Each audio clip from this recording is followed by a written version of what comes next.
pushing. I can't take this anymore. The concert venue is packed tight. A man behind me keeps pressing into my backside. I'm wearing a mini skirt today with a thong underneath, and it only makes the situation worse. He lifts my skirt and presses himself against my hips. As the atmosphere heats up, someone in front of me slams into me, and I stumble back a step. My body stiffens as I feel like something just slid inside me. My name was Mandy Cox, and I was a diehard fangirl. I wanted a celebrity to notice me, so I dressed for attention.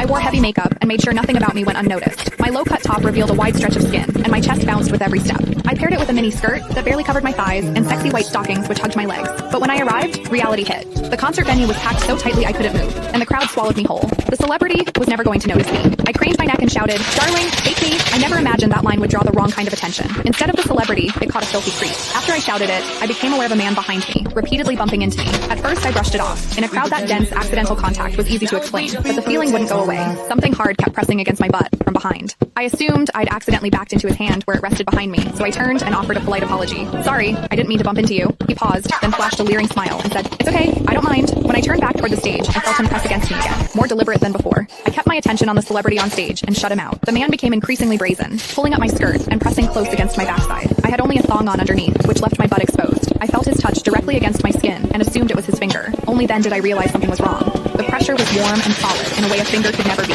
My mind lurched as the truth hit me. In the 20 years of my life, this was the first time a man had ever molested me. Fear surged through me, sharp and overwhelming, and my body reacted with an instinct to flee, but there was no way to move. The concert floor was packed wall to wall, leaving me stuck where I stood. I drew myself tight, bracing as if tension alone could keep the fear out. As I did, my hips closed around the man's so-called finger, trapping it between my cheeks. An unfamiliar sensation followed, and warmth rose to my face. What confused me was that I didn't recoil from it. There was a muted comfort to it, and against my will, it sparked a faint sense of expectation. The man behind me seemed to take it as a signal. He moved in closer, repeating the motion until the intrusion was unmistakable. I had lived a sheltered life as a college student, and now I was being toyed with by a stranger while surrounded by people. Shame surged within me without warning. I felt the urge to sob, but my throat closed, and my voice deserted me. Worse still, the pressure forced my thong inward and sent a restless, prickling discomfort through my body that wouldn't fade. A quiet, involuntary sound escaped me, and the embarrassment followed instantly. I gathered myself and strained to suppress it, holding it down until my throat tightened. The blaring music and the screams around me drowned everything out. With every eye fixed on the stage, no one was aware of what was happening to me. At the same time, the intensity continued to rise, touching something deep inside me. I bit down on my lip as cold sweat traced my spine. My awareness was tipping back and forth between humiliation and a pleasure I couldn't bring myself to name. I knew I couldn't take it anymore if it continued,